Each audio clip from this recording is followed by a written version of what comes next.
I want to replace my iPhone 17 Pro case. This is an Apple case that's on here now, and I don't like it.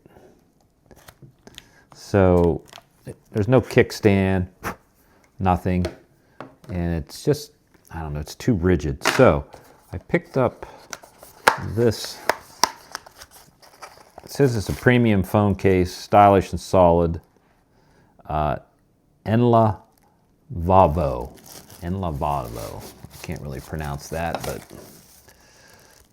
I went for the carbon fiber look. Comes with some cute little stickers, which I'm not going to use. And what I was interested in is just the kickstand, like so. Hear it?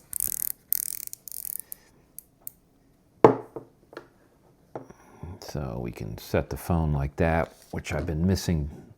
So let's just put that on. It's a little more flexible and soft. That's what I like. I don't want anything that's too rigid. This is just too plasticky.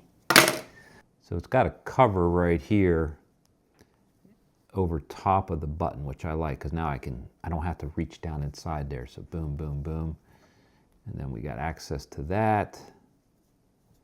And then it covers up these three buttons right here. So it makes them a little easier to press, because now it's got a cover over the top that's a little higher than the case. And it gives me a little more leverage to press those buttons, because it could be very challenging to press these buttons in on this iPhone. So I don't see anything wrong with it. And so if you're looking for an iPhone 17 case, this isn't bad. Carbon fiber look. And now I can set the phone like this, and I can only get it up so much of an angle. That's one of the things about all of these. They only give you about, I don't know, 33-degree max. I love how they cover the buttons, so that's the big plus with this case.